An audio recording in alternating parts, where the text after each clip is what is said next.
I'm Pat Doris. Welcome to The Story. Hey, there's some big developments tonight when it comes to tolling. Oregon Governor Tina Kotek just deep sixed most tolling on Interstate 205 and I-5, except in a couple of key areas. But she's basically shutting down the Regional Mobility Pricing Project, and that's a huge deal.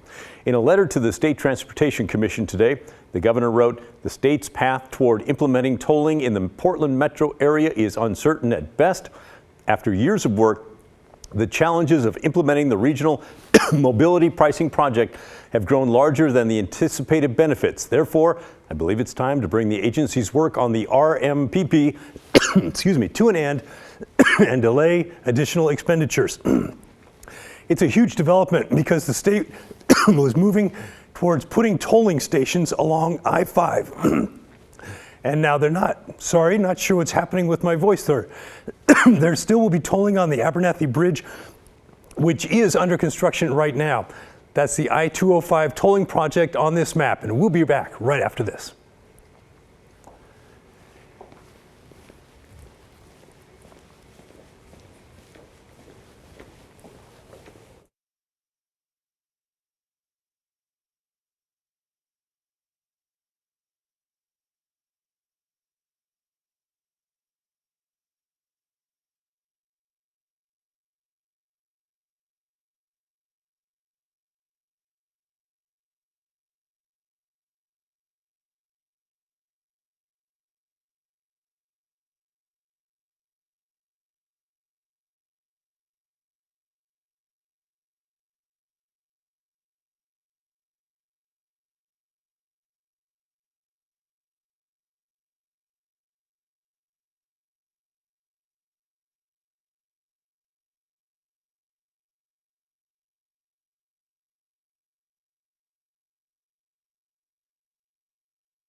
All right, picking up where we were leaving off, change is a huge development because the state was moving toward putting up tolling stations in several areas along I-5 from 205 to the Rose Quarter and on 205 up to the Columbia River.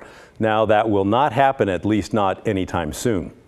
There still will be tolling on the Abernathy Bridge, which is under construction right now. That's the I-205 tolling project on this map. And you should still expect tolls on the new I-5 bridge across the Columbia River. But for now, those other tolls on I-5 and 205, those are out. Now, before we go, you go thinking that you've dodged a major bullet there. The legislature will take up the issue of paying for transportation in their next legislative session. That's in early 2025. I think it's a good bet. Some of the new transportation tax is in all of our futures, but that's what we know right now.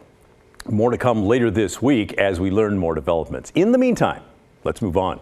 There's a new plan for homelessness in Multnomah County, and that is our big story tonight.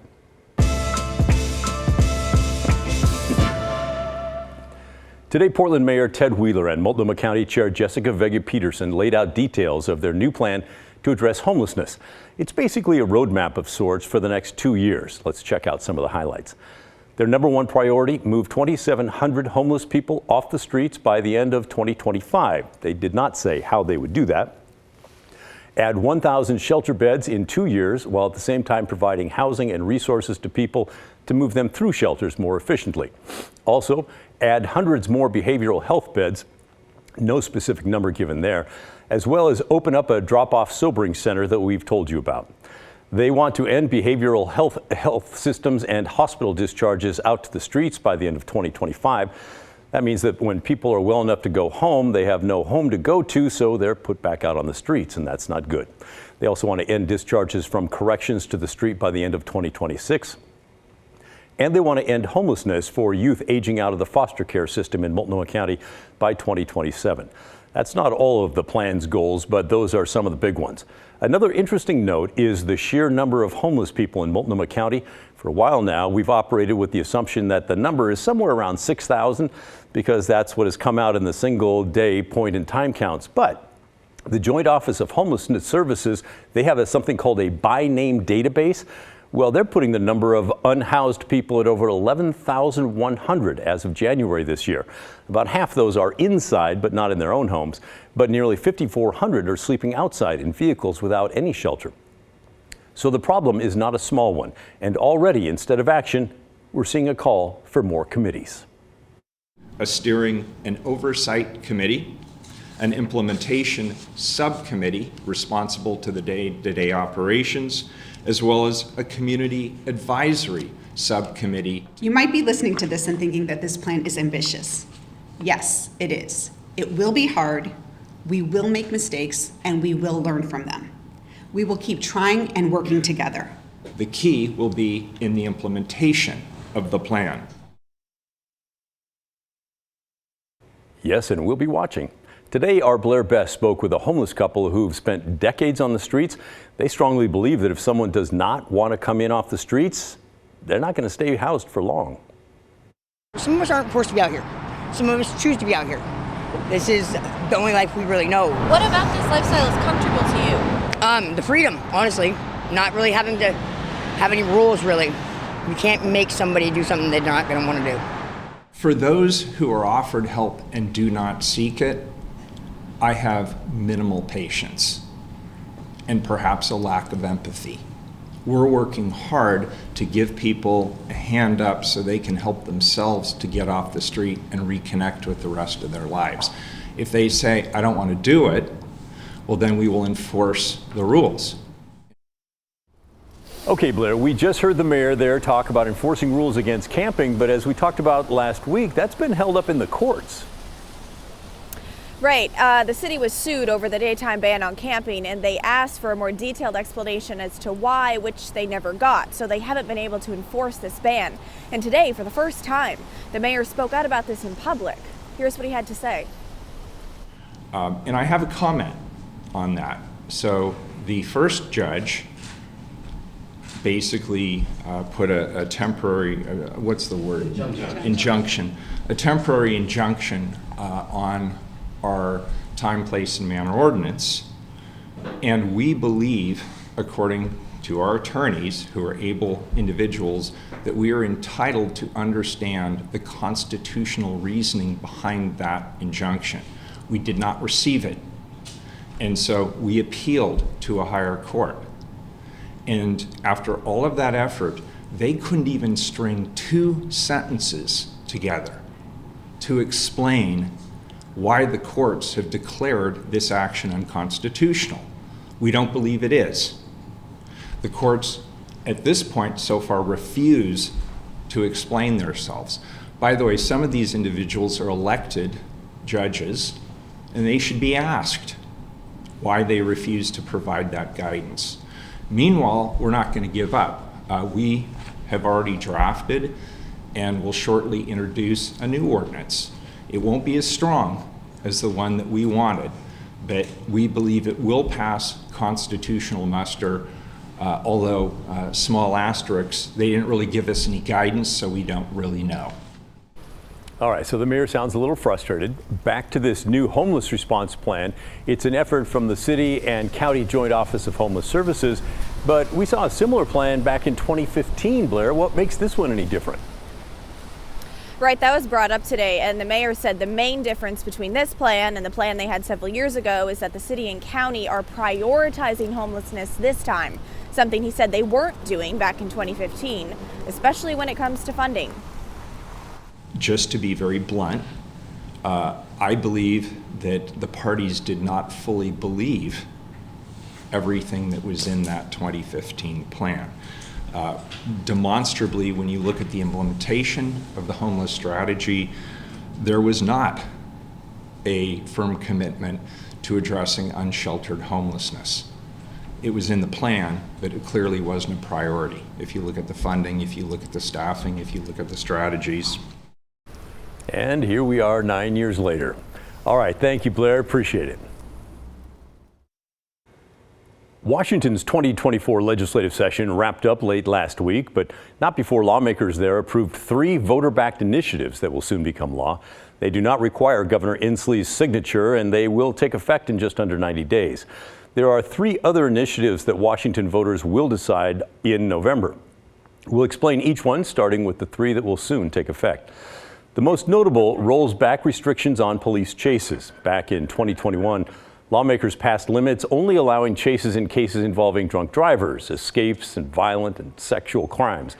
Many people believe that that policy led to a rise in some crimes, with one sheriff testifying that criminals learned if they committed property crimes like burglarizing a pot shop or stealing a car, that'd be easy. They wouldn't be chased. He says passing the initiative to allow pursuits for any law that's broken sends the correct message. While chases can be dangerous, he says law enforcement, not lawmakers, need to determine when to chase and when to give up. We are going to do what's right, which is to give the discretion back to the 2 people in this world who are most knowledgeable about the instance at hand, which is the pursuing deputy and the supervisor they're communicating all of the risk factors to. We expect to see more injuries, more deaths, more collateral damage.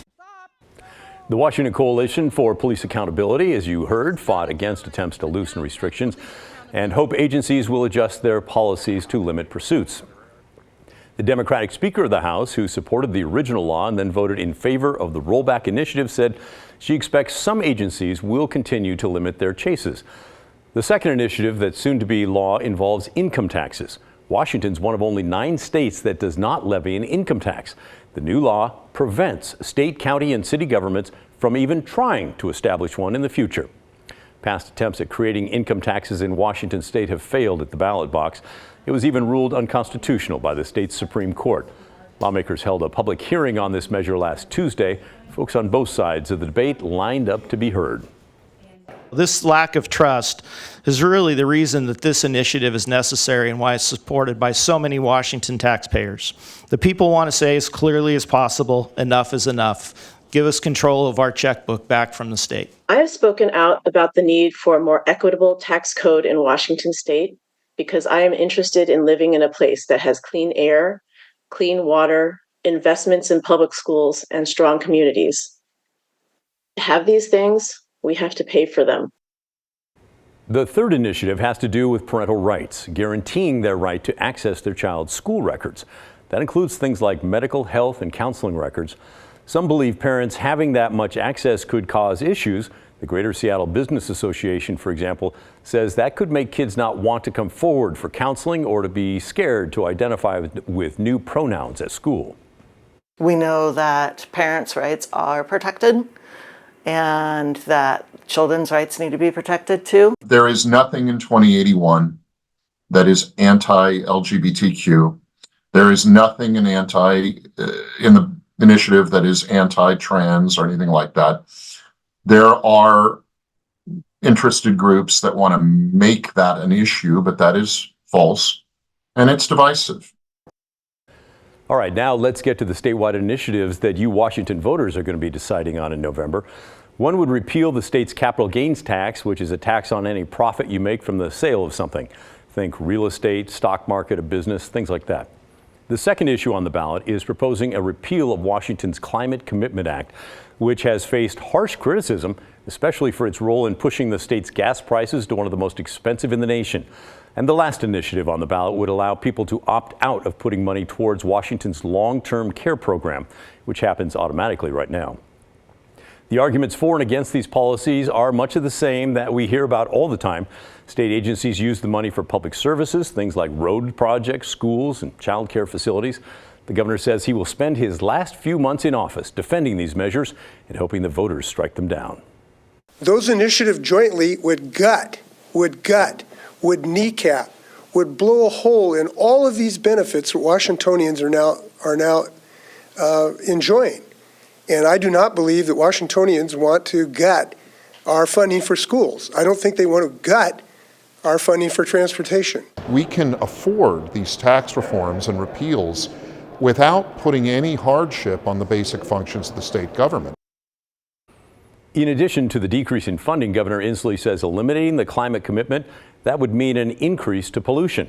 An interesting note to all 6 of these ballot initiatives, they were pushed by a single group called Let's Go Washington. That's a political action committee sponsored by Brian Haywood. That's a hedge fund manager and a regular donor to Republicans. In fact, Washington's Republican Party is one of the group's top 5 contributors. We'd love to hear from you who live north of the Columbia River. We'd love to hear your thoughts. What do you think about the initiatives that will become law? Police pursuits, no income tax, parents' access to their kids' records. And how about the 3 you're going to vote on? Capital gains tax, repealing the Climate Act, and being able to opt out of the state's long-term care program. You know the drill. You can email us. The address is thestory@kgw.com or call and leave a voicemail, 503-226-5090. I look forward to hearing from you. Now, let's talk about the ballot initiative process for a minute. Not in Washington state, but right here in Oregon. Here's my opinion on this. They're good. They work most of the time because they give voters a direct or even an indirect voice. Initiatives are a big reason Measure 110 got reformed and that historic campaign finance reform passed this year's legislative session. It was the same thing. I'll get to that more in a moment. But sometimes, though, initiatives invite cowardice, in my opinion. They allow politicians to duck hard votes. I think that happens when the legislature refers a question directly to voters. Other times, voters with initiatives ram through popular reforms that the legislative class is against, which I think is what we saw with Measure 5. Remember that? Way back in 1990 when I first got here, it passed and it limits the amount of property tax Oregon government can collect. It's also the reason the value of homes can only go up 3% a year for tax purposes. And Measure 113, that punishes lawmakers for boycotting the legislature. It was challenged in court, but the measure did hold up. But other times it allows groups to push through experiments like Measure 110 and decriminalize drugs, which did not work out so well. I spent a bit of time researching initiatives today, and Ballotopedia tells me this man is most responsible for them in Oregon. His name is William Simon Uren. He moved to Oregon in 1889 at the age of 30. He'd been a miner, a blacksmith, a newspaper editor, a lawyer, and a Republican worker by the time he arrived here. He got sick 3 years later and was nursed back to health by a family intent on government reform. They were the Llewellyngs. They helped him see that government needed more tools to work better, which is when he took up the cause for 3 tools: the initiative, the referendum, and the recall. In 1909, lawmakers approved the initiative for the very first time. It let citizens vote on amendments to the state constitution as well as enact new state laws. And it took off like wildfire. There were 400 state initiatives between 1904 and 2022. They included a 1912 vote that gave women the right to vote in Oregon, which brings us to today. In my opinion, the 2 threatened initiatives in Oregon are the key reason that Measure 110 was reformed and campaign finance got through too.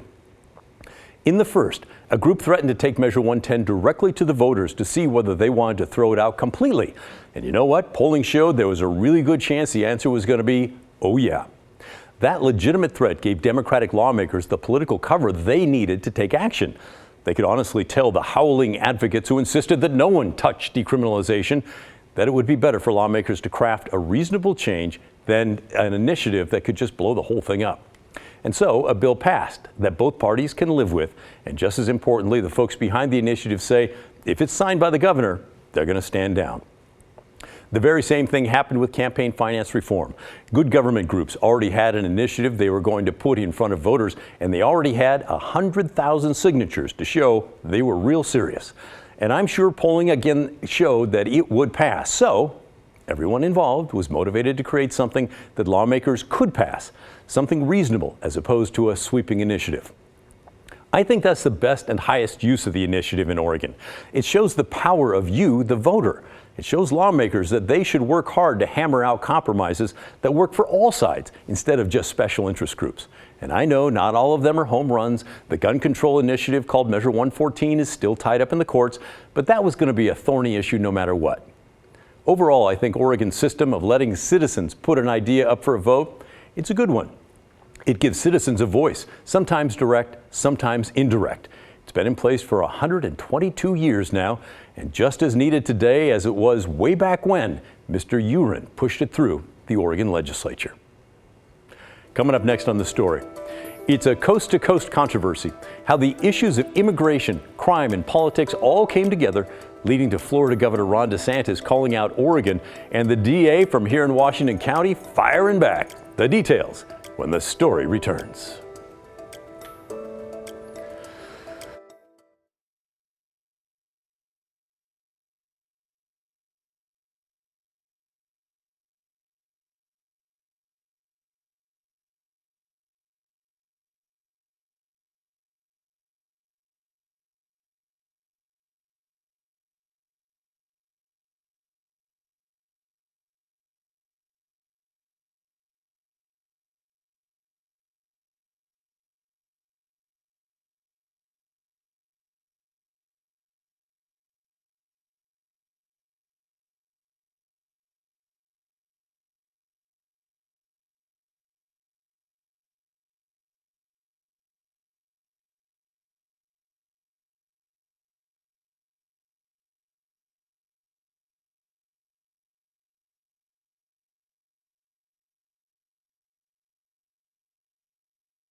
As you know, immigration is a super hot topic all across the country. It's involved in the presidential race and everywhere else. And that's why this got to the forefront today. Florida Governor Ron DeSantis is blaming officials in Oregon for failing to seek extradition for a man wanted on rape and sex abuse charges. The man had been set free, but was then rearrested by federal immigration authorities after DeSantis intervened. This case has sparked a real firestorm of controversy from coast to coast. The situation involves some hot-button issues, including immigration, crime, and politics. Here's our Kyle Aboshi.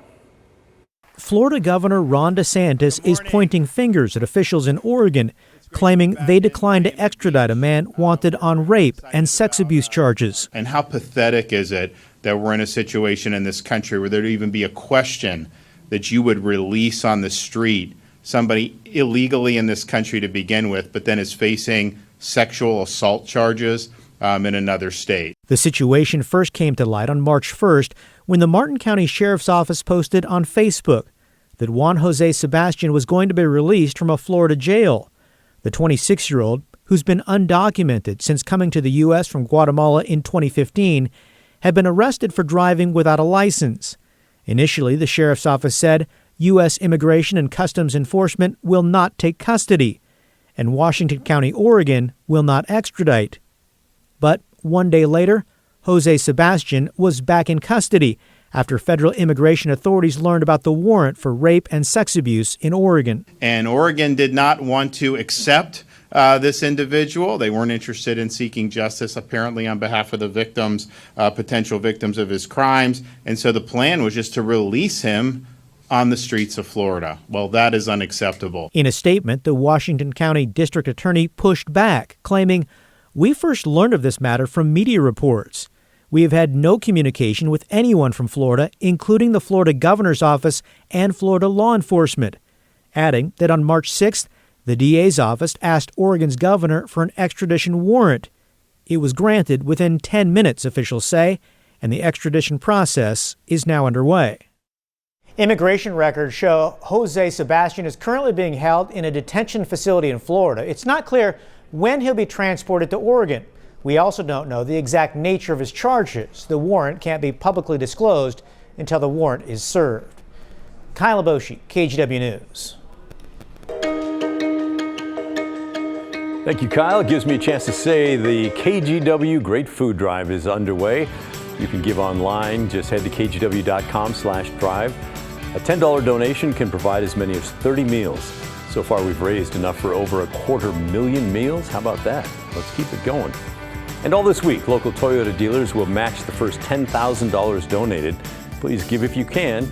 We also want to thank Rivermark Credit Union, Pacific Office Automation, and Safeway for helping us make this year's drive such a huge success. I also want to thank you for your emails that have come in during the show. We do read them in the breaks all the time, especially when we call for comment. And some of you were nice enough to worry about me coughing at the beginning of the show. Just one of those freak things, folks. It definitely is a live show. How about that? I'm feeling fine now.